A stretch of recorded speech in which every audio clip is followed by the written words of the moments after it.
ರಾಮು ಎಂಬ ವ್ಯಕ್ತಿ ಬಲೂನ್ಗಳನ್ನು ಮಾರುತ್ತಿದ್ದನು. ಅವನು ಹಗಲು ರಾತ್ರಿ ಇಡೀ ದಿನ ಅಲೆದಾಡಿ ಬಲೂನುಗಳನ್ನು ಮಾರಿದರೂ ತನ್ನ ಮಕ್ಕಳಿಗೆ ಹೊಟ್ಟೆ ತುಂಬ ಊಟ ಹಾಕುವಷ್ಟು ಹಣವು ಸಂಪಾದಿಸಲು ಸಾಧ್ಯವಾಗುತ್ತಿರಲಿಲ್ಲ. ಒಂದು ದಿನ ಅವನು ಮಾರುಕಟ್ಟೆಯಲ್ಲಿ ಬಲೂನುಗಳನ್ನು ಮಾರುತ್ತಿದ್ದಾಗ ಒಬ್ಬ ಶ್ರೀಮಂತ ಮಹಿಳೆ ಅವನಿಗೆ 100 ರೂಪಾಯಿ ನೀಡಿ ನನಗೆ 4 ಬಲೂನುಗಳು ಬೇಕು ಎಂದು ಕೇಳಿದಳು. ಆಗ ರಾಮು, ಮೇಡಮ್, ಈ ಚೀಲದಲ್ಲಿ ಬಲೂನುಗಳಿವೆ, ನಿಮಗೆ ಬೇಕಾದುದನ್ನು ತೆಗೆದುಕೊಳ್ಳಿ ಎಂದು ಹೇಳಿದನು. ಆ ಮಹಿಳೆ ಚೀಲದಿಂದ ಬಲೂನುಗಳನ್ನು ತೆಗೆದುಕೊಳ್ಳುತ್ತಿದ್ದಾಗ ಅವಳ ಕೈಯಿಂದ ಚಿನ್ನದ ಉಂಗುರ ಜಾರಿ ಆ ಚೀಲದ ಒಳಗೆ ಬಿದ್ದಿತು. ನಂತರ ರಾಮು ಮನೆಗೆ ಬಂದು ನೋಡಿದಾಗ ಚೀಲದೊಳಗೆ ಚಿನ್ನದ ಉಂಗುರ ಇತ್ತು. ಆಗ ಅವನ ಹೆಂಡತಿ, ಈ ಚಿನ್ನದ ಉಂಗುರವನ್ನು ಮಾರಿದರೆ ನಮ್ಮ ಎಲ್ಲ ಸಮಸ್ಯೆಗಳು ಸುಲಭವಾಗಿ ಪರಿಹಾರವಾಗುತ್ತವೆ ಎಂದು ಹೇಳಿದಳು. ಆದರೆ ರಾಮು ಆ ಮಹಿಳೆಯನ್ನು ಹುಡುಕಿ ಉಂಗುರವನ್ನು ಅವಳಿಗೆ ಹಿಂದಿರುಗಿಸಿದನು. ಆದರೆ ಮನೆಗೆ ಮರಳಿ ಬಂದಾಗ ಅವನ ಚಿಕ್ಕ ಮಗ ಹಸಿವಿನಿಂದ ಕಣ್ಣು ತಿರುಗಿ ಬಿದ್ದಿದ್ದನು. ಇದರಿಂದ ರಾಮುವಿನ ಹೆಂಡತಿ, ನಿನ್ನ ಪ್ರಾಮಾಣಿಕತೆಯೇ ನನ್ನ ಮಗನನ್ನು ಈ ಸ್ಥಿತಿಗೆ ತಂದಿದೆ ಎಂದು ಅವನನ್ನು ದೂಷಿಸಲು ಆರಂಭಿಸಿದಳು. ಅಷ್ಟರಲ್ಲಿ ಇದ್ದಕ್ಕಿದ್ದಂತೆ ಬಾಗಿಲು ತಟ್ಟಿದ ಶಬ್ದ ಕೇಳಿಸಿತು. ರಾಮು ಬಾಗಿಲು ತೆರೆದ ತಕ್ಷಣ ಬೆಚ್ಚಿಬಿದ್ದನು. ಏಕೆಂದರೆ ಅವನ ಮುಂದೆ ನಿಂತಿದ್ದವರು ಯಾರು ಎಂದು ತಿಳಿದುಕೊಳ್ಳಲು ಈ ಪೂರ್ತಿ ಕಥೆಯನ್ನ ಕೇಳಿ. ಆ ದಿನ ಬಿಸಿಲಿನಲ್ಲಿ ರಾಮು ರಸ್ತೆಯ ಬದಿಯಲ್ಲಿ ನಿಂತು, ಬನ್ನಿ ಅಮ್ಮ ಬನ್ನಿ, ನಿಮ್ಮ ಮಕ್ಕಳಿಗಾಗಿ ಬಲೂನುಗಳನ್ನು ತೆಗೆದುಕೊಳ್ಳಿ ಎಂದು ಕೂಗುತ್ತಿದ್ದನು.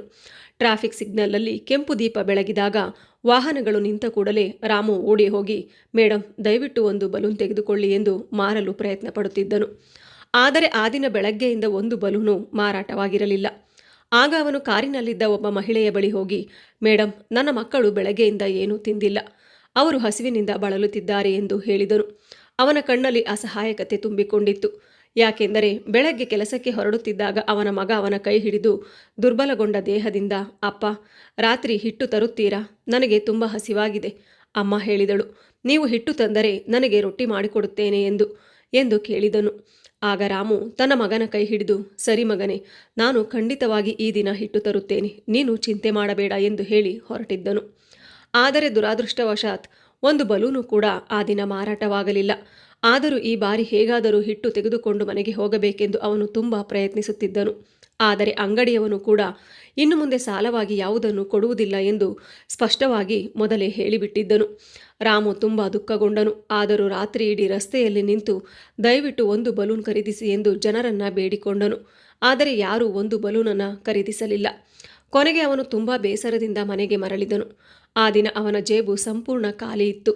ಕಣ್ಣಲ್ಲಿ ಕಣ್ಣೀರಿನೊಂದಿಗೆ ಮನೆಗೆ ಬಂದನು. ಮನೆಗೆ ಬಂದ ತಕ್ಷಣ ಅವನ ಹೆಂಡತಿ ಸುರೇಖ ಬಾಗಿಲು ತೆರೆದು, ಏನಾಯಿತು, ಏನಾದರೂ ಮಾರಾಟವಾಯಿತಾ ಎಂದು ಕೇಳಿದಳು. ರಾಮು ತಲೆ ತಗ್ಗಿಸಿ, ಇಲ್ಲ, ಇಂದು ಏನೂ ಮಾರಾಟವಾಗಲಿಲ್ಲ, ನಾನು ತುಂಬ ಪ್ರಯತ್ನಿಸಿದೆ, ಆದರೆ ಎಂದು ಹೇಳುತ್ತಾ ಕಣ್ಣೀರು ಒರೆಸಿಕೊಂಡನು. ಆಗ ಸುರೇಖ, ಬೆಳಗ್ಗೆಯಿಂದ ನಿಮ್ಮ ಅಪ್ಪ ಹಿಟ್ಟು ತರುತ್ತಾರೆ ಎಂದು ಮಕ್ಕಳಿಗೆ ಹೇಳುತ್ತಾ ನಾನು ಕಾಲ ಕಳೆಯುತ್ತಿದ್ದೇನೆ. ಈಗ ನೀವು ಹೇಳಿ, ಅವರಿಗೆ ತಿನ್ನಲು ನಾನು ಏನು ಕೊಡಲಿ? ನಾನು ಹಸಿದುಕೊಂಡು ಇರಬಹುದು, ಆದರೆ ಮಕ್ಕಳನ್ನು ಹಸಿವಿನಿಂದ ಇರಿಸಲು ಆಗುವುದಿಲ್ಲ. ಹಸಿವಿನಿಂದ ಅಳುತ್ತಿರುವ ನನ್ನ ಮಕ್ಕಳನ್ನು ನೋಡುವುದು ನನಗೆ ತುಂಬ ಕಷ್ಟವಾಗುತ್ತದೆ ಎಂದು ಹೇಳುತ್ತಾ ಅವಳು ಕೂಡ ಅತ್ತಳು. ಅಷ್ಟರಲ್ಲಿ ಮಕ್ಕಳು ಓಡಿ ಬಂದು, ಅಪ್ಪ, ಹಿಟ್ಟು ತಂದಿದ್ದೀರಾ ಎಂದು ಕೇಳಿದರು. ರಾಮು ದುಃಖದಿಂದ, ನಾನು ಹಿಂದಿರುಗುವಷ್ಟರಲ್ಲಿ ಹಿಟ್ಟಿನ ಅಂಗಡಿ ಮುಚ್ಚಿತ್ತು ಎಂದು ಹೇಳಿದನು. ಆಗ ಅವನ ಚಿಕ್ಕ ಮಗಳು, ಅಪ್ಪ, ನನಗೆ ತುಂಬ ಹಸಿವಾಗಿದೆ, ನನ್ನ ಹೊಟ್ಟೆ ನೋವಾಗುತ್ತಿದೆ ಎಂದಳು. ಅದನ್ನು ಕೇಳಿದ ರಾಮು ತನ್ನ ಮಗಳನ್ನು ಬಿಗಿಯಾಗಿ ಅಪ್ಪಿಕೊಂಡು ಅಳಲು ಆರಂಭಿಸಿದನು. ಆ ದಿನ ಎಲ್ಲರೂ ನೀರು ಕುಡಿದು ಹಸಿದುಕೊಂಡೇ ಮಲಗಿದ್ದರು. ಮಾರನೇ ದಿನ ಮತ್ತೆ ವ್ಯಾಪಾರಕ್ಕೆ ಎಂದು ರಾಮು ಹೊರಟನು. ಆ ದಿನ ವ್ಯಾಪಾರ ಮಾಡುತ್ತಿದ್ದಾಗ ದೇವಸ್ಥಾನದ ಮುಂದೆ ಒಬ್ಬ ಮಹಿಳೆ ಬಂದು 4 ಬಲೂನುಗಳನ್ನು ಖರೀದಿಸಿದಳು. ಅವಳೇ ಆಯ್ಕೆ ಮಾಡಿ ಚೀಲದಿಂದ ತೆಗೆದುಕೊಂಡಳು ಮತ್ತು ನನಗೆ 100 ರೂಪಾಯಿಗಳನ್ನು ಕೊಟ್ಟಳು.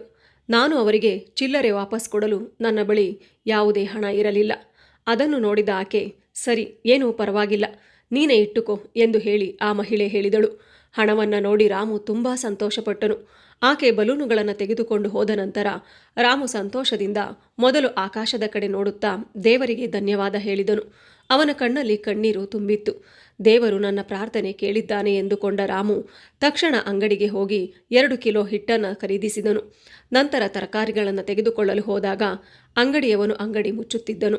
ಅವನಿಂದ ಕೊತ್ತಂಬರಿ ಸೊಪ್ಪು ಮತ್ತು ಹಸಿ ಮೆಣಸಿನಕಾಯಿ ತೆಗೆದುಕೊಂಡನು.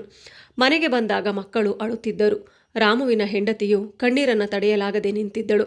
ಆದರೆ ರಾಮುವಿನ ಕೈಯಲ್ಲಿ ಚೀಲವನ್ನು ನೋಡುತ್ತಿದ್ದಂತೆಯೇ ಮಕ್ಕಳ ಮುಖಗಳು ಅರಳಿದವು.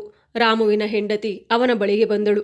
ರಾಮು ತನ್ನ ಕೈಯಲ್ಲಿದ್ದ ಹಿಟ್ಟಿನ ಚೀಲವನ್ನು ಅವಳಿಗೆ ಕೊಟ್ಟು, ಇನ್ನೊಂದು ಚೀಲದಲ್ಲಿ ಕೊತ್ತಂಬರಿ ಸೊಪ್ಪು ಮತ್ತು ಹಸಿಮೆಣಸಿನಕಾಯಿ ಇದೆ, ಸ್ವಲ್ಪ ಉಪ್ಪು ಹಾಕಿ ಚಟ್ನಿ ಮಾಡು ಎಂದನು. ಇಷ್ಟು ಹಿಟ್ಟನ್ನು ಎಲ್ಲಿಂದ ತಂದಿರಿ? ಇದರಿಂದ ನಮಗೆ 3-4 ದಿನಗಳು ಸುಲಭವಾಗಿ ಊಟ ತಿನ್ನಲು ಆಗುತ್ತದೆ ಎಂದು ಅವಳು ಕೇಳಿದಳು. ಆಗ ರಾಮು, ದೇವರ ಕೃಪೆಯಿಂದ ಒಬ್ಬ ಮೇಡಮ್ ನಮಗೆ ಸಹಾಯ ಮಾಡಿದರು ಎಂದು ಹೇಳಿದನು. ಅವನು ದೇವರ ಮುಂದೆ ನಿಂತು ಕಣ್ಣೀರಿಟ್ಟನು. ದೇವರು ತನ್ನ ಮಾತು ಕೇಳಿದ್ದಾನೆ ಎಂದುಕೊಂಡನು. ಅನೇಕ ಬಾರಿ ಧನ್ಯವಾದಗಳನ್ನು ಕೂಡ ಹೇಳಿದನು. ಅವನ ಹೆಂಡತಿ ಬೇಗನೆ ಹಿಟ್ಟು ಕಲಸಿ ಚಟ್ನಿ ತಯಾರಿಸಿದಳು. ರೊಟ್ಟಿಗಳು ಸಿದ್ಧವಾಗುವುದನ್ನು ಕಂಡ ಮಕ್ಕಳು ಓಡಿ ಬಂದು ತಾಯಿಯ ಸುತ್ತ ಕುಳಿತರು. ರಾಮು ಹಾಸಿಗೆಯ ಮೇಲೆ ಕುಳಿತು ಈ ಎಲ್ಲವನ್ನ ನೋಡುತ್ತಿದ್ದನು. ರಾಮುವಿಗೆ 3 ಮಕ್ಕಳು ಇದ್ದರು. 2 ಗಂಡು ಮಕ್ಕಳು ಮತ್ತು ಒಬ್ಬಳು ಮಗಳು. ಮಗಳೇ ಎಲ್ಲರಿಗಿಂತ ಚಿಕ್ಕವಳು. ಗಂಡು ಮಕ್ಕಳು ಸಹ ಇನ್ನೂ ಚಿಕ್ಕವರೇ. ಒಬ್ಬನಿಗೆ 8 ವರ್ಷ, ಮತ್ತೊಬ್ಬನಿಗೆ 6 ವರ್ಷ, ಮಗಳಿಗೀಗ 5 ವರ್ಷವಾಗಿತ್ತು. ಸುರೇಖ 3 ರೊಟ್ಟಿಗಳನ್ನು ಮಕ್ಕಳಿಗೆ ಕೊಟ್ಟು, ಸ್ವಲ್ಪ ತಾಳ್ಮೆಯಿಂದ ಇರಿ, ನಿಮ್ಮ ಅಪ್ಪ ಬೆಳಗ್ಗೆಯಿಂದಲೇ ಹೊರಗೆ ದುಡಿಯುತ್ತಿದ್ದಾರೆ, ಅವರಿಗೂ ಹಸಿವಾಗಿದೆ, ಮೊದಲು ಅವರಿಗೆ ರೊಟ್ಟಿ ಕೊಡುತ್ತೇನೆ ಎಂದಳು. ಅದಕ್ಕೆ ರಾಮು, ಬೇಡ ಸುರೇಖ, ಮೊದಲು ನನ್ನ ಮಕ್ಕಳು ಹೊಟ್ಟೆ ತುಂಬ ತಿನ್ನಲಿ, ಅವರ ಹೊಟ್ಟೆ ತುಂಬಿದಾಗಲೇ ನನಗೆ ನೆಮ್ಮದಿ ಸಿಗುತ್ತದೆ, ನನ್ನ ಬಗ್ಗೆ ಚಿಂತಿಸಬೇಡ, ಅವರಿಗೆ ಕೊಟ್ಟ ನಂತರವೇ ನನಗೆ ಊಟ ಕೊಡು ಎಂದನು. ಮಕ್ಕಳು ಹೊಟ್ಟೆ ತುಂಬ ತಿಂದ ನಂತರ ಸಂತೋಷದಿಂದ ಓಡಾಡುತ್ತಾ ಆಟವಾಡಲು ಆರಂಭಿಸಿದರು. ಅವರನ್ನು ನೋಡಿದ ರಾಮು ತನ್ನ ಮನಸ್ಸಿನಲ್ಲಿ ಆ ದಯಾಳು ಮಹಿಳೆಗೆ ಆಶೀರ್ವಾದಗಳನ್ನು ಹೇಳುತ್ತಿದ್ದನು. ರಾಮು ಮತ್ತು ಸುರೇಖಾ ಇಬ್ಬರು ನಂತರ ಒಟ್ಟಿಗೆ ಕುಳಿತು ಊಟ ಮಾಡಿದರು. ಆ ದಿನ ರಾಮುವಿಗೂ ಬಹಳ ಸಂತೋಷವಾಗಿತ್ತು. ಇಲ್ಲದಿದ್ದರೆ 24 ಗಂಟೆಗಳಿಂದ ಅವನು ಸರಿಯಾಗಿ ಒಂದು ತುತ್ತು ಆಹಾರವನ್ನು ತಿಂದಿರಲಿಲ್ಲ. ಕಳೆದ 2 ದಿನಗಳಿಂದ ಸುರೇಖಾ ಹಳೆಯ ಒಣ ರೊಟ್ಟಿಗಳನ್ನು ನೀರಿನಲ್ಲಿ ನೆನೆಸಿ ಮಕ್ಕಳಿಗೆ ತಿನಿಸುತ್ತಿದ್ದಳು. ಯಾಕೆಂದರೆ 3 ದಿನಗಳಿಂದ ಒಂದೇ ಒಂದು ಬಲೂನು ಮಾರಾಟವಾಗಿರಲಿಲ್ಲ. ಈಗ ರಾಮುವಿಗೆ 3 ದಿನಗಳಷ್ಟು ನೆಮ್ಮದಿ ಸಿಕ್ಕಿತ್ತು. ಮನೆಯಲ್ಲೇ ಸಾಕಷ್ಟು ಹಿಟ್ಟು ಇತ್ತು. ಅದರಿಂದ ಮನೆಯ ಊಟದ ಚಿಂತೆ ಸ್ವಲ್ಪ ಕಡಿಮೆಯಾಗಿತ್ತು. ಒಂದು ದಿನ ಸಂಜೆ ರಾಮು ಹತ್ತಿರದ ಮಾರುಕಟ್ಟೆಯಲ್ಲಿ ಬಲೂನುಗಳನ್ನು ಮಾರುತ್ತಿದ್ದನು. ಆಗ ಅದೇ ಮಹಿಳೆ ದೊಡ್ಡ ಮಾಲ್ನಿಂದ ಹೊರಬರುತ್ತಿರುವುದನ್ನು ಅವನು ಕಂಡನು. ಆ ದಿನ ಆಕೆ ಒಬ್ಬಳೇ ಇದ್ದಳು. ರಾಮು ನಗುತ್ತಾ ಅವಳ ಬಳಿಗೆ ಹೋದನು. ಬಹುಶಃ ಆಕೆಯು ರಾಮುವನ್ನ ಗುರುತಿಸಿದ್ದಳು. ಆ ದಿನ ರಸ್ತೆಯಲ್ಲಿ ಕುಳಿತು ಅಳುತ್ತಿದ್ದವನು ನೀನೇ ಅಲ್ಲವಾ ಎಂದು ಅವಳು ಕೇಳಿದಳು. ಬಹುಶಃ ಆಕೆ ದೂರದಿಂದಲೇ ಅವನ ಅಳುವನ್ನು ನೋಡಿ ಕಾರನ್ನು ನಿಲ್ಲಿಸಿದ್ದಳು. ರಾಮು, ಮೇಡಮ್, ನೀವು ತುಂಬ ಒಳ್ಳೆಯವರು, ದೇವರು ನಿಮಗೆ ಸದಾ ಸುಖ ಕೊಡಲಿ. ನನ್ನ ಮಕ್ಕಳು ಹಸಿವಿನಿಂದ ಬಳಲುತ್ತಿದ್ದರು. ಅದಕ್ಕೆ ನನ್ನ ಕಣ್ಣಲ್ಲಿ ನೀರು ಬಂದಿತ್ತು. ಬಲೂನುಗಳನ್ನು ಮಾರುವುದರಿಂದ ಹೆಚ್ಚು ಹಣ ಸಿಗುವುದಿಲ್ಲ ಎಂಬುದು ನಿಮಗೆ ಗೊತ್ತೇ ಇದೆ ಎಂದನು. ಆಗ ಆಕೆ, ಸರಿ, ಚಿಂತಿಸಬೇಡ, ಇವತ್ತು ನನಗೆ ಕೆಲವು ಬಲೂನುಗಳನ್ನು ಕೊಡು ಎಂದಳು. ಅವಳು ತನ್ನ ಸಹಾಯಕ್ಕಾಗಿ ಬಲೂನುಗಳನ್ನು ಖರೀದಿಸುತ್ತಿದ್ದಾಳೆ ಎಂಬುದು ರಾಮುಗೆ ತಿಳಿದಿತ್ತು. ಅಷ್ಟರಲ್ಲಿ ಇನ್ನೂ 3-4 ಮಕ್ಕಳು ಬಲೂನುಗಳನ್ನು ಖರೀದಿಸಲು ಬಂದರು. ರಾಮು, ಮೇಡಮ್, ನನ್ನ ಕೈಯಲ್ಲಿ ದಂಡಿ ಇದೆ, ನೀವು ಸ್ವತಃ ಚೀಲದಿಂದ ಬೇಕಾದ ಬಲೂನುಗಳನ್ನು ತೆಗೆದುಕೊಳ್ಳಿ ಎಂದನು. ಸರಿ, ನಾನು ತೆಗೆದುಕೊಳ್ಳುತ್ತೇನೆ ಎಂದು ಆಕೆ ಹೇಳಿ ಚೀಲದಿಂದ ಕೆಲವು ಬಲೂನುಗಳನ್ನು ತೆಗೆದುಕೊಂಡಳು. ನಂತರ ಅವಳು ರಾಮುವಿಗೆ 200 ರೂಪಾಯಿಗಳ ನೋಟು ನೀಡಿದಳು. ಈ ಬಾರಿ ಆಕೆ ತೆಗೆದುಕೊಂಡ ಬಲೂನುಗಳ ಬೆಲೆ ಅಷ್ಟಾಗಿರಲಿಲ್ಲ. ಆಗ ರಾಮು, ಮೇಡಮ್, ನನ್ನನ್ನು ನಾಚಿಕೆ ಪಡುವಂತೆ ಮಾಡಬೇಡಿ, ಆ ದಿನವೇ ನೀವು ನನಗೆ ತುಂಬ ಸಹಾಯ ಮಾಡಿದ್ದೀರಿ. ಈ ಬಲೂನುಗಳಿಗೆ ನೀವು ಹಣ ಕೊಡುವ ಅಗತ್ಯವಿಲ್ಲ, ಇದನ್ನು ನಿಮ್ಮಲ್ಲೇ ಇಟ್ಟುಕೊಳ್ಳಿ ಎಂದನು. ಆದರೆ ಆಕೆ, ಇದನ್ನು ತೆಗೆದುಕೋ, ಮಕ್ಕಳಿಗೆ ತಿನ್ನಲು ಬೇಕಾದ ವಸ್ತುಗಳನ್ನು ಕೊಂಡುಕೊಂಡು ಹೋಗು ಎಂದಳು. ಅವಳು ನಿಜವಾಗಿಯೂ ತುಂಬ ಒಳ್ಳೆಯ ಮಹಿಳೆಯಾಗಿದ್ದಳು. ನಂತರ ಆಕೆ ತನ್ನ ಬಿಳಿ ಬಣ್ಣದ ಕಾರಿನಲ್ಲಿ ಕುಳಿತಳು. ಆ ಕಾರನ್ನು ನೋಡಿದರೆ ಅದರ ಬೆಲೆ ಲಕ್ಷಾಂತರ ರೂಪಾಯಿಗಳಿರ ಆಗಿರಬಹುದು ಎಂದು ತೋರಿತಿತ್ತು. ಆಕೆ ಶ್ರೀಮಂತ ಕುಟುಂಬದವರಂತೆ ಕಾಣಿಸುತ್ತಿದ್ದಳು. ಆ ದಿನ ರಾಮು ಬಹಳ ಸಂತೋಷದಿಂದ ಮನೆಗೆ ಬಂದನು. ಏಕೆಂದರೆ ಅವನ ವ್ಯಾಪಾರ ಚೆನ್ನಾಗಿ ನಡೆದಿತ್ತು. 500 ರೂಪಾಯಿಗಳು ಬಂದಿದ್ದವು. ಅದರಿಂದ ಅವನು ಹಿಟ್ಟು ಮಾತ್ರವಲ್ಲದೆ ಬೇಳೆ, ಸಕ್ಕರೆ ಮತ್ತು ಚಹಾ ಪುಡಿಯನ್ನು ಖರೀದಿಸಿದನು. ಜೊತೆಗೆ ಹಾಲಿನ ಅಂಗಡಿಯಿಂದ ಸ್ವಲ್ಪ ಹಾಲನ್ನು ತಂದನು. ಗಂಡ ಇಷ್ಟು ಸಾಮಾನುಗಳನ್ನು ತಂದಿರುವುದನ್ನು ನೋಡಿ ಸುರೇಖಾ ತುಂಬ ಸಂತೋಷಪಟ್ಟಳು. ಏನ್ರಿ, ಇವತ್ತು ನಿಮಗೆ ಲಾಟ್ರಿ ಹೊಡೆದಂತಿದೆ ಎಂದು ಅವಳು ನಗುತ್ತಾ ಹೇಳಿದಳು. ಆಗ ರಾಮು, ಹೌದು, ಒಬ್ಬ ಮಹಿಳೆ ಇದ್ದಾಳೆ, ಅವಳು ಯಾವಾಗ ಸಿಕ್ಕರೂ ನನಗೆ ಒಳ್ಳೆಯದೇ ಮಾಡುತ್ತಾಳೆ. ಹೋಗು, ಇವತ್ತು 1 ಕಪ್ ಚಹಾ ಮಾಡಿ ತಂದುಕೊಡು, ಉಳಿದ ಹಾಲನ್ನು ಜಾಗ್ರತೆಯಿಂದ ಇಟ್ಟುಕೋ, ಅದು ನಾಳೆಗೆ ಉಪಯೋಗಕ್ಕೆ ಬರುತ್ತದೆ ಎಂದನು. ಆ ದಿನ ಸುರೇಖಾ ಬೇಳೆ ಮತ್ತು ರೊಟ್ಟಿಯನ್ನು ತಯಾರಿಸಿದಳು. ಮಕ್ಕಳು ತುಂಬ ಸಂತೋಷವಾಗಿದ್ದರು. ಯಾಕೆಂದರೆ ಕಳೆದ ಕೆಲವು ದಿನಗಳಿಂದ ಅವರು ಒಣ ರೊಟ್ಟಿಯನ್ನು ತಿಂದು ನೀರು ಕುಡಿಯುತ್ತಿದ್ದರು. ರಾಮುವು ಕೈಕಾಲು ತೊಳೆದು ಊಟ ಮಾಡಿದನು. ಅವನ ಚಿಕ್ಕ ಮಗಳು ಪ್ರತಿದಿನ ರಾತ್ರಿ ಅವನ ಬಲೂನುಗಳ ಚೀಲದೊಂದಿಗೆ ಆಟವಾಡುತ್ತಿದ್ದಳು. ಚೀಲದಲ್ಲಿದ್ದ ಎಲ್ಲ ಬಲೂನುಗಳನ್ನು ಹೊರತೆಗೆದು ಮತ್ತೆ ಎಣಿಸಿ ಒಳಗೆ ಇಡುತ್ತಿದ್ದಳು. ನಂತರ ತಂದೆಯ ಬಳಿಗೆ ಬಂದು, ಅಪ್ಪ, ಈ ಒಂದು ಬಲೂನ್ ನಾನು ತೆಗೆದುಕೊಳ್ಳುತ್ತೇನೆ, ಇದರೊಂದಿಗೆ ಆಟವಾಡುತ್ತೇನೆ ಎಂದು ಹೇಳುತ್ತಿದ್ದಳು. ರಾಮು ಸಹ ನಗುತ್ತಾ, ಸರಿ ಮಗಳೇ, ತಗೋ ಎಂದು ಹೇಳುತ್ತಿದ್ದನು. ಆ ದಿನ ಮನೆಯ ಚಿಕ್ಕ ಅಂಗಳದಲ್ಲಿ ಕುಳಿತು ರಾಮು ಉಳಿದ ಬಲೂನುಗಳನ್ನು ಎಣಿಸುತ್ತಿದ್ದಾಗ ಅವುಗಳ ಮಧ್ಯೆ ಏನೋ ಹೊಳೆಯುತ್ತಿರುವುದು ಅವನ ಗಮನಕ್ಕೆ ಬಂತು. ಅವನು ಆಶ್ಚರ್ಯಗೊಂಡನು. ಬಲೂನುಗಳ ನಡುವೆ ಹೊಳೆಯುವ ವಸ್ತು ಏನಿರಬಹುದು ಎಂದು ಯೋಚಿಸಿದನು. ಅವನ ಹೆಂಡತಿ ಚಹಾ ತರಲು ಒಳಗೆ ಹೋದಳು. ರಾಮು ಆ ಹೊಳೆಯುವ ವಸ್ತುವನ್ನು ಕೈಗೆತ್ತಿಕೊಂಡನು. ಅದನ್ನು ನೋಡಿದ ತಕ್ಷಣ ಆಶ್ಚರ್ಯದಿಂದ ಅವನ ಕಣ್ಣುಗಳು ದೊಡ್ಡದಾದವು. ಅದು ವಜ್ರಜಡಿತವಾದ ಚಿನ್ನದ ಉಂಗುರವಾಗಿತ್ತು. ಆ ಸಮಯದಲ್ಲಿ ಮನೆಯಲ್ಲಿ ಕರೆಂಟ್ ಕೂಡ ಇರಲಿಲ್ಲ. ಕೇವಲ ಒಂದು ದೀಪದ ಬೆಳಕು ಮಾತ್ರ ಇದ್ದರೂ ಆ ಉಂಗುರದಿಂದ ಇಡೀ ಕೋಣೆಯಲ್ಲಿ ಹೊಳಪು ಹರಡುತ್ತಿತ್ತು. ಸ್ವಲ್ಪ ಹೊತ್ತಿನ ನಂತರ ಚಹಾ ತೆಗೆದುಕೊಂಡು ಬಂದ ಸುರೇಖಾ ರಾಮು ನೆಲದ ಮೇಲೆ ಕುಳಿತುಕೊಂಡಿರುವುದನ್ನು ನೋಡಿ ಅವನ ಬಳಿಗೆ ಬಂದಳು. ಅವಳ ಕಣ್ಣು ಆ ಉಂಗುರದ ಮೇಲೆ ಬಿದ್ದ ತಕ್ಷಣ ಅವಳು ಕೂಡ ಆಶ್ಚರ್ಯದಿಂದ ಕೆಳಗೆ ಕುಳಿತುಕೊಂಡಳು. ಇದು ವಜ್ರ ಅಳವಡಿಸಿರುವ ಉಂಗುರ ಎಂದು ರಾಮು ಹೇಳಿದನು. ಅಯ್ಯೋ, ಎಷ್ಟು ಹೊಳೆಯುತ್ತಿದೆ, ಎಷ್ಟು ಸುಂದರವಾಗಿದೆ ಎಂದು ಸುರೇಖಾ ಹೇಳಿದಳು. ಅದನ್ನು ಕೇಳಿದ ರಾಮು ಅವಳನ್ನು ಆಶ್ಚರ್ಯದಿಂದ ನೋಡಿದನು. ಏನ್ರಿ, ಇದು ನಿಮ್ಮ ಚೀಲಕ್ಕೆ ಹೇಗೆ ಬಂತು ಎಂದು ಸುರೇಖಾ ಕೇಳಿದಳು. ಗೊತ್ತಿಲ್ಲ, ಇದು ಹೇಗೆ ಬಂದಿತೋ ನನಗೂ ನೆನಪಿಲ್ಲ ಎಂದು ರಾಮು ಉತ್ತರಿಸಿದನು. ಇಷ್ಟು ಬೆಲೆಬಾಳುವ ವಸ್ತು ನಿಮ್ಮ ಚೀಲಕ್ಕೆ ಹೇಗೆ ಬಂತು ಎಂಬುದೇ ನಿಮಗೆ ಗೊತ್ತಿಲ್ಲವೇ ಎಂದು ಸುರೇಖಾ ಆಶ್ಚರ್ಯಪಟ್ಟಳು. ನಾನು ಯಾವಾಗಲೂ ಮಕ್ಕಳಿಗೆ ಸ್ವತಃ ಬಲೂನುಗಳನ್ನು ತೆಗೆದುಕೊಡುತ್ತೇನೆ. ಈ ರೀತಿ ಎಂದಿಗೂ ಆಗಿಲ್ಲ ಎಂದು ರಾಮು ಹೇಳುತ್ತಾ ಉಂಗುರವನ್ನು ಜೇಬಿನೊಳಗೆ ಇಟ್ಟು ಆಲೋಚನೆಯಲ್ಲಿ ಮುಳುಗಿದನು. ಬಹುಶಃ ಅದು ಚಿನ್ನದ ಉಂಗುರವಾಗಿರಬಹುದು ಅಥವಾ ಚಿನ್ನದಂತೆ ಕಾಣುವ ಬೇರೆ ಯಾವುದಾದರೂ ಆಗಿರಬಹುದು ಎಂದು ಅವನು ಯೋಚಿಸಿದನು. ಯಾರಾದರೂ ಬಲೂನುಗಳನ್ನು ತೆಗೆದುಕೊಳ್ಳುವಾಗ ಅವರ ಬೆರಳಿನಿಂದ ಜಾರಿ ಚೀಲದೊಳಗೆ ಬಿದ್ದಿರಬಹುದು. ಆದರೆ ಅದರ ಗಾತ್ರವನ್ನು ನೋಡಿದರೆ ಅದು ಮಕ್ಕಳ ಉಂಗುರದಂತೆ ಕಾಣುತ್ತಿರಲಿಲ್ಲ. ಆ ದಿನವಿಡೀ ಇದೇ ಯೋಚನೆಯಲ್ಲಿದ್ದ ರಾಮುವಿಗೆ ರಾತ್ರಿ ಸರಿಯಾಗಿ ನಿದ್ರೆಯೂ ಬರಲಿಲ್ಲ. ಮಾರನೇ ದಿನ ಬೆಳಗ್ಗೆ ಅವನು ಮತ್ತೆ ಬಲೂನುಗಳ ಚೀಲವನ್ನು ತೆಗೆದುಕೊಂಡು ಮಾರಾಟಕ್ಕೆಂದು ಹೊರಟನು. ಕೆಲಸದ ಒತ್ತಡದಲ್ಲಿ ಉಂಗುರದ ವಿಷಯವನ್ನೇ ಮರೆತಿದ್ದನು. ಆಗ ಅಚಾನಕ್ ಹಿಂದಿನ ದಿನ ಬಲೂನುಗಳನ್ನು ಖರೀದಿಸಿದ್ದ ಅದೇ ಮಹಿಳೆ ತುಂಬ ಆತಂಕದಿಂದ ಏನನ್ನೋ ಹುಡುಕುತ್ತಿರುವುದು ಅವನ ಗಮನಕ್ಕೆ ಬಂತು. ರಾಮು ತಕ್ಷಣ ಅವಳ ಬಳಿಗೆ ಹೋಗಿ, ಮೇಡಮ್, ನೀವು ತುಂಬ ಚಿಂತೆಯಲ್ಲಿ ಇರುವಂತೆ ಕಾಣುತ್ತಿದ್ದೀರಿ, ಏನಾಯಿತು ಎಂದು ಕೇಳಿದನು. ಹೌದು ರಾಮು, ನನಗೆ ತುಂಬ ದೊಡ್ಡ ನಷ್ಟವಾಗಿದೆ, ನಾನು ತುಂಬ ಕಳವಳದಲ್ಲಿದ್ದೇನೆ ಎಂದು ಆಕೆ ಉತ್ತರಿಸಿದಳು. ಏನಾಯಿತು ಮೇಡಮ್? ನನ್ನ ಚಿನ್ನದ ಉಂಗುರ ಎಲ್ಲೋ ಕಳೆದು ಹೋಗಿದೆ, ಅದು ಸಿಗುತ್ತದೆ ಎಂದು ಹುಡುಕುತ್ತಿದ್ದೇನೆ ಎಂದಳು. ರಾಮು ಯೋಚಿಸಿದನು. ನನ್ನ ಚೀಲದಲ್ಲಿ ಸಿಕ್ಕಿದ ಉಂಗುರ ಇದೇ ಮಹಿಳೆಯದ್ದು ಇರಬಹುದು. ಅವಳನ್ನು ಕರೆಯುವಷ್ಟರಲ್ಲಿ ಆಕೆ ತುರ್ತಾಗಿ ಕಾರಿನಲ್ಲಿ ಕುಳಿತು ಹೊರಟು ಹೋದಳು. ಅಷ್ಟರಲ್ಲಿ ರಾಮುವಿಗೆ ತನ್ನ ಮನೆಯ ಕಷ್ಟಗಳು ನೆನಪಾದವು. ಇದು ನಿಜವಾಗಿಯೂ ಚಿನ್ನದ ಉಂಗುರವಾಗಿದ್ದರೆ ಬಹಳ ಬೆಲೆ ಬಾಳುತ್ತದೆ ಎಂದುಕೊಂಡು ಅವನು ಒಂದು ಚಿನ್ನದ ಅಂಗಡಿಗೆ ಹೋದನು. ಅಂಗಡಿಯ ಮಾಲೀಕ ರಾಮುವನ್ನು ನೋಡಿ, ಬಲೂನು ಮಾರುವವನೇ, ಹೊರಗೆ ಹೋಗು, ಇಲ್ಲಿ ಚಿಕ್ಕ ಮಕ್ಕಳು ಯಾರೂ ಇಲ್ಲ, ನಿನ್ನ ಬಲೂನುಗಳನ್ನು ಬೇರೆಡೆ ಮಾರಿಕೊ ಎಂದನು. ಸರ್, ನನಗೆ ಇಲ್ಲಿ ಬೇರೆ ಕೆಲಸ ಇದೆ ಎಂದು ರಾಮು ಹೇಳಿದನು. ನಿನಗೆ ಇಲ್ಲಿ ಏನು ಕೆಲಸ ಎಂದು ಅಂಗಡಿಯವನು ಕೇಳಿದನು. ರಾಮು ತನ್ನ ಜೇಬಿನಿಂದ ಉಂಗುರವನ್ನು ತೆಗೆದು ಅವನಿಗೆ ತೋರಿಸಿ, ಇದರ ಬೆಲೆ ಎಷ್ಟು ಇರಬಹುದು ಎಂದು ಕೇಳಿದನು. ವ್ಯಾಪಾರಿ ಉಂಗುರವನ್ನು ಗಮನವಾಗಿ ನೋಡಿ, ಇದು ವಜ್ರ ಅಳವಡಿಸಿದ ಚಿನ್ನದ ಉಂಗುರ, ತುಂಬ ಬೆಲೆ ಬಾಳುವುದು, ಇದು ನಿನಗೆ ಎಲ್ಲಿ ಸಿಕ್ಕಿತು ಎಂದು ಕೇಳಿದನು. ಇದು ನನ್ನ ಹೆಂಡತಿಯದು, ಇದರ ಬೆಲೆ ಹೇಳಿ ಎಂದು ರಾಮು ಹೇಳಿದನು. ವ್ಯಾಪಾರಿ ತೂಕ ಹಾಕಿ ನೋಡಿ, ಇದರ ಬೆಲೆ ಸುಮಾರು 1,00,000 ರೂಪಾಯಿ, ನೀನು ಇದನ್ನು ಮಾರಲು ಬಯಸುತ್ತೀಯಾ ಎಂದು ಕೇಳಿದನು. ಇದನ್ನು ಮಾರಿದರೆ ನನ್ನ ಮನೆಯ ಪರಿಸ್ಥಿತಿ ಸಂಪೂರ್ಣ ಬದಲಾಗುತ್ತದೆ ಎಂದು ರಾಮು ಮನಸ್ಸಿನಲ್ಲಿ ಯೋಚಿಸಿದನು. ಆದರೆ ಹೊರಗೆ, ಇಲ್ಲ ಸರ್, ಈಗಲೇ ಮಾರುವ ಉದ್ದೇಶ ಇಲ್ಲ ಎಂದು ಹೇಳಿ ಉಂಗುರವನ್ನು ತೆಗೆದುಕೊಂಡು ಮನೆಗೆ ಹೊರಟನು. ಮನೆಗೆ ಬಂದಾಗ ಅವನ ಮಗ ಜ್ವರದಿಂದ ನಡುಗುತ್ತಿದ್ದನು. ಸುರೇಖಾ ಅಳುತ್ತಾ, ಬೆಳಗ್ಗೆಯಿಂದಲೇ ಜ್ವರ ತುಂಬ ಹೆಚ್ಚಾಗಿದೆ, ಏನು ಮಾಡಬೇಕು ಅಂತ ನನಗೆ ಅರ್ಥ ಆಗ್ತಿಲ್ಲ ಅಂತ ಹೇಳಿದ್ಲು. ಆ ದಿನವೂ ರಾಮುವಿಗೆ ಒಂದು ಬಲೂನ್ ಮಾರಾಟವಾಗಿರಲಿಲ್ಲ. ಮನೆಯಲ್ಲಿದ್ದ ಆಹಾರ ಸಾಕಷ್ಟಿದ್ದರೂ ಅವನ ಜೇಬಿನಲ್ಲಿ 1 ರೂಪಾಯಿಯೂ ಇರಲಿಲ್ಲ. ನಾನು ಮಗನನ್ನು ವೈದ್ಯರ ಬಳಿಗೆ ಹೇಗೆ ಕರೆದೊಯ್ಯಲಿ? ಈ ಉಂಗುರವನ್ನು ಮಾರಿದರೆ ನನ್ನ ಎಲ್ಲ ಕಷ್ಟಗಳು ದೂರವಾಗುತ್ತವೆ, ಮಗನಿಗೆ ಉತ್ತಮ ಚಿಕಿತ್ಸೆ ಕೊಡಿಸಬಹುದು, ಮನೆಯ ಪರಿಸ್ಥಿತಿಯು ಬದಲಾಗುತ್ತದೆ. 1,00,000 ರೂಪಾಯಿ ಸಣ್ಣ ಮೊತ್ತವಲ್ಲ ಎಂದು ಅವನು ಯೋಚಿಸುತ್ತಿದ್ದನು. ನಂತರ ರಾಮು ಸುರೇಖಾಳನ್ನು ತನ್ನ ಬಳಿಗೆ ಕರೆದನು. ನಿನ್ನೆ ನನ್ನ ಚೀಲದಲ್ಲಿ ಸಿಕ್ಕಿದ ಉಂಗುರ ನೆನಪಿದೆಯಾ? ಅದು ನಿಜವಾಗಿಯೂ ವಜ್ರದ ಚಿನ್ನದ ಉಂಗುರ ಎಂದನು. ಸುರೇಖಾ ಆಶ್ಚರ್ಯದಿಂದ, ನಿನಗೆ ಹೇಗೆ ಗೊತ್ತಾಯಿತು ಎಂದು ಕೇಳಿದಳು. ರಾಮು ನಡೆದದ್ದನ್ನೆಲ್ಲ ಹೇಳಿದನು. ಉಂಗುರದ ಬೆಲೆ 1,00,000 ರೂಪಾಯಿ ಎಂದು ಕೇಳಿದ ತಕ್ಷಣ ಸುರೇಖಾ ಸಂತೋಷದಿಂದ, ದೇವರು ನಮಗೆ ಒಂದು ದೊಡ್ಡ ಅವಕಾಶ ಕೊಟ್ಟಿದ್ದಾನೆ, ಈ ಉಂಗುರವನ್ನು ಮಾರಿಬಿಡಿ, ನಮ್ಮ ಮಗನಿಗೆ ಚಿಕಿತ್ಸೆ ಕೊಡಿಸೋಣ ಎಂದಳು. ಆಗ ರಾಮು ನಿಧಾನವಾಗಿ, ಈ ಉಂಗುರ ಯಾರದ್ದೋ ಆ ಮಹಿಳೆ ಇಂದು ನನಗೆ ಸಿಕ್ಕಿದ್ದಳು, ಅವಳು ತುಂಬ ಆತಂಕದಿಂದ ಇದನ್ನೇ ಹುಡುಕುತ್ತಿದ್ದಳು ಎಂದನು. ಆಕೆ ಮತ್ತೆ ನಿಮಗೆ ಸಿಗುತ್ತಾಳೆ ಎಂಬ ಖಾತರಿ ಏನು? ನೀವು ಇಷ್ಟು ಪ್ರಾಮಾಣಿಕರಾಗಿ ಇರಬೇಕಾದ ಅಗತ್ಯವಿಲ್ಲ, ಮೊದಲು ನಮ್ಮ ಮಗನ ಆರೋಗ್ಯದ ಬಗ್ಗೆ ಯೋಚಿಸಿ, ಉಂಗುರವನ್ನು ಮಾರಿಬಿಡಿ ಎಂದು ಸುರೇಖಾ ಹೇಳಿದಳು. ಮಗನ ಪರಿಸ್ಥಿತಿ ದಿನೇ ದಿನೇ ಹದಗೆಡುತ್ತಿತ್ತು. ರಾಮು ಮನಸ್ಸಿನಲ್ಲಿ ಯೋಚಿಸಿದನು, ನಾನು ಈ ಉಂಗುರವನ್ನು ಮಾರಿಬಿಟ್ಟರೆ ಆ ಮಹಿಳೆಗೆ ಹೇಗೆ ಗೊತ್ತಾಗುತ್ತದೆ? ನನ್ನ ಮೇಲೆ ಅನುಮಾನ ಪಡುವುದಕ್ಕೂ ಯಾವುದೇ ಸಾಕ್ಷಿ ಇಲ್ಲ. ಈ ಯೋಚನೆಯೊಂದಿಗೆ ಅವನು ಮತ್ತೆ ಮಾರುಕಟ್ಟೆಗೆ ಹೊರಟನು. ಚಿನ್ನದ ವ್ಯಾಪಾರಿಯ ಬಳಿಗೆ ಹೋಗಿ ಉಂಗುರವನ್ನು ಅವನ ಮುಂದೆ ಇಟ್ಟನು.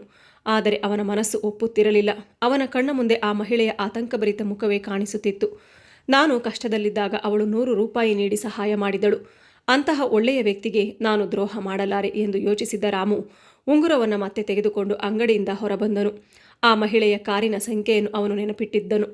ಡ್ರೈವರ್ ಆಗಿ ಕೆಲಸ ಮಾಡುತ್ತಿದ್ದ ತನ್ನ ಸ್ನೇಹಿತನಿಗೆ ಆ ಕಾರಿನ ಸಂಖ್ಯೆಯನ್ನು ನೀಡಿ ವಿಳಾಸವನ್ನು ಪತ್ತೆ ಹಚ್ಚಲು ಹೇಳಿದನು.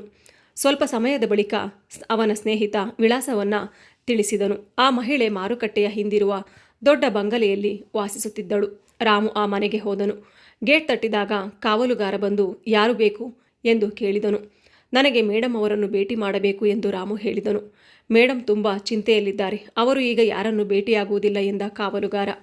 ಒಮ್ಮೆ ನನ್ನನ್ನು ಭೇಟಿಯಾದರೆ ಅವರ ಚಿಂತೆಯನ್ನು ನಾನು ದೂರ ಮಾಡಬಹುದು ಎಂದು ರಾಮು ಹೇಳಿದನು. ಕಾವಲುಗಾರ ಅವನನ್ನು ತಲೆಯಿಂದ ಕಾಲಿನವರೆಗೂ ನೋಡಿ ಇಲ್ಲೇ ಇರು, ನಾನು ಕೇಳಿ ಬರುತ್ತೇನೆ ಎಂದು ಒಳಗೆ ಹೋದನು. ಸ್ವಲ್ಪ ಹೊತ್ತಿನ ಬಳಿಕ ಆ ಮಹಿಳೆ ಹೊರಗೆ ಬಂದಳು.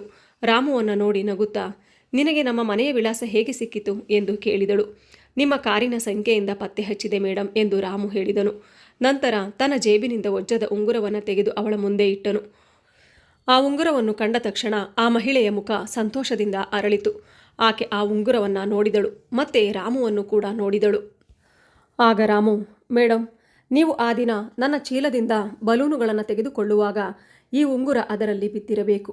ನಿನ್ನೆ ಕೂಡ ನಾನು ನಿಮ್ಮನ್ನು ಕರೆಯುತ್ತಿದ್ದೆ, ಆದರೆ ನೀವು ಕಾರಿನಲ್ಲಿ ಹೋಗಿಬಿಟ್ಟಿರಿ ಎಂದು ರಾಮು ಹೇಳುತ್ತಾ ಉಂಗುರವನ್ನು ಅವಳಿಗೆ ಹಿಂತಿರುಗಿಸಿದನು. ಇದು ನಿಮ್ಮ ಉಂಗುರ, ದಯವಿಟ್ಟು ತೆಗೆದುಕೊಳ್ಳಿ ಎಂದನು. ಆ ಮಹಿಳೆ ತುಂಬ ಸಂತೋಷಪಟ್ಟಳು. ಅದೇ ಸಮಯದಲ್ಲಿ ಅವಳ ಸ್ನೇಹಿತೆಯು ಅಲ್ಲೇ ಇದ್ದಳು. ಆ ಮಹಿಳೆ ತನ್ನ ಸ್ನೇಹಿತೆಗೆ, ಇಂತಹ ಪ್ರಾಮಾಣಿಕ ವ್ಯಕ್ತಿಗಳು ಇರುವುದರಿಂದಲೇ ಈ ಸಮಾಜ ಇನ್ನೂ ಉತ್ತಮವಾಗಿ ನಡೆಯುತ್ತಿದೆ.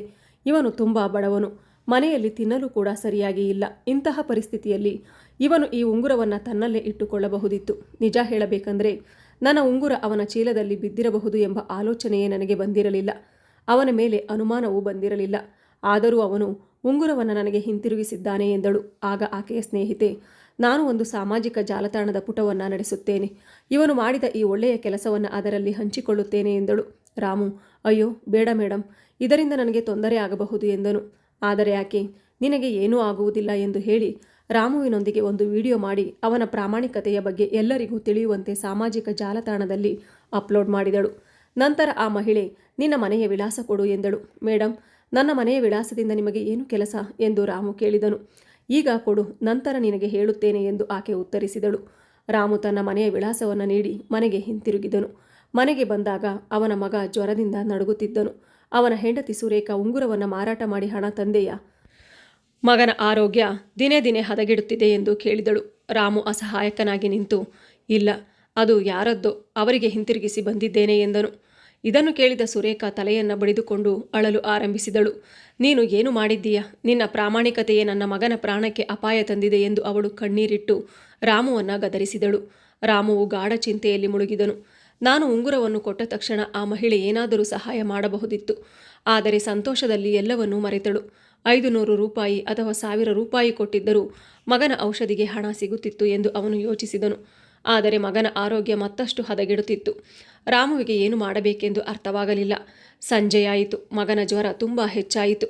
ರಾಮು ಅಳುತ್ತಾ, ದೇವರೇ, ದಯವಿಟ್ಟು ನನಗೆ ಯಾವುದಾದರೂ ರೀತಿಯಲ್ಲಿ ಸಹಾಯ ಮಾಡು ಎಂದು ಕೇಳಿಕೊಳ್ಳುತ್ತಿದ್ದನು. ಅವನು ಮಗನ ನೆತ್ತಿಯ ಮೇಲೆ ಒದ್ದೆಯಾದ ಬಟ್ಟೆಯನ್ನು ಇಟ್ಟು ನೋಡಿಕೊಳ್ಳುತ್ತಿದ್ದನು. ಸುರೇಖಾ ಮಗನ ಸ್ಥಿತಿಯನ್ನು ನೋಡಿ ಅಳುತ್ತಾ ಕುಳಿತಿದ್ದಳು. ಹೀಗೆ ರಾತ್ರಿ ಕಳೆಯಿತು. ಮಾರನೇ ದಿನ ಬೆಳಗ್ಗೆ ಅವರ ಮನೆಯ ಬಾಗಿಲನ್ನು ಯಾರೋ ತಟ್ಟಿದಂತಾಯಿತು. ಸುರೇಖಾ ಹೋಗಿ ಬಾಗಿಲು ತೆಗೆದಾಗ ರಾಮು ಉಂಗುರವನ್ನು ಹಿಂತಿರುಗಿಸಿದ್ದ ಅದೇ ಮಹಿಳೆ ಹೊರಗೆ ಬಂದು ನಿಂತಿದ್ದಳು. ಯಾರು ಎಂದು ಬಂದ ರಾಮು ಆಕೆಯನ್ನು ನೋಡಿ ಆಶ್ಚರ್ಯಗೊಂಡನು. ಮೇಡಮ್, ನೀವು ಇಲ್ಲಿ ಎಂದು ಕೇಳಿದನು. ಆ ಮಹಿಳೆ ನಗುತ್ತಾ, ರಾಮು, ನಿನ್ನೆ ನಿನ್ನೊಂದಿಗೆ ತೆಗೆದ ವಿಡಿಯೋ ಒಂದು ರಾತ್ರಿಯೊಳಗೆ ವೈರಲ್ ಆಗಿಬಿಟ್ಟಿದೆ. ಅದು ದೊಡ್ಡ ಮಟ್ಟದಲ್ಲಿ ಜನರ ಮನಸ್ಸು ಗೆದ್ದಿದೆ ಎಂದಳು. ನಂತರ ತನ್ನ ಬ್ಯಾಗಿನಿಂದ 2 ಲಕ್ಷ ರೂಪಾಯಿಗಳನ್ನು ತೆಗೆದು ರಾಮುವಿನ ಕೈಗೆ ಕೊಟ್ಟಳು. ಅಷ್ಟೊಂದು ಹಣವನ್ನು ನೋಡಿ ರಾಮು ಮತ್ತು ಸುರೇಖಾ ಇಬ್ಬರು ಬೆರಗಾದರು. ಮೇಡಮ್, ಇಷ್ಟು ಹಣ ಯಾಕೆ ಕೊಡುತ್ತಿದ್ದೀರಿ? ಇದು ಆ ಉಂಗುರದ ಬೆಲೆಗಿಂತಲೂ ಹೆಚ್ಚು ಎಂದು ರಾಮು ಕೇಳಿದನು. ಆಗ ಆಕೆ, ಈ ಹಣ ನಿನ್ನ ವಿಡಿಯೋ ವೈರಲ್ ಆದ ಕಾರಣ ಬಂದದ್ದು. ಸಾಮಾಜಿಕ ಜಾಲತಾಣದಲ್ಲಿ ನಿನ್ನ ಪ್ರಾಮಾಣಿಕತೆಯನ್ನು ನೋಡಿ ಅನೇಕ ಜನರು ಮೆಚ್ಚಿಕೊಂಡಿದ್ದಾರೆ. ಇನ್ನೂ ಸಂಪೂರ್ಣ ಹಣ ಬಂದಿಲ್ಲ. ಸದ್ಯಕ್ಕೆ ಇದನ್ನು ಇಟ್ಟುಕೋ. ನಿನ್ನ ಒಳ್ಳೆಯತನಕ್ಕೆ ಮತ್ತು ಪ್ರಾಮಾಣಿಕತೆಗೆ ಇದು ಒಂದು ಸಣ್ಣ ಪ್ರತಿಫಲ ಎಂದಳು. ಮೇಡಮ್, ದೇವರೇ ನಮ್ಮ ಸಹಾಯಕ್ಕೆ ನಿಮ್ಮನ್ನು ಕಳುಹಿಸಿದಂತಿದೆ ಎಂದು ರಾಮು ಭಾವುಕರಾಗಿ ಹೇಳಿದನು. ಆಗ, ನೀನು ಹಣದ ಆಸೆಗೆ ಬಿದ್ದು ಆ ಉಂಗುರವನ್ನು ಮಾರಿಬಿಟ್ಟಿದ್ದರೆ ನಿನಗೆ ಕೇವಲ 1 ಲಕ್ಷ ರೂಪಾಯಿ ಮಾತ್ರ ಸಿಗುತ್ತಿತ್ತು. ಆದರೆ ನಿನ್ನ ಪ್ರಾಮಾಣಿಕತೆಯಿಂದ ಇಂದು ನಿನಗೆ ಇದಕ್ಕಿಂತ ಹೆಚ್ಚು ಹಣವು ಸಿಕ್ಕಿದೆ.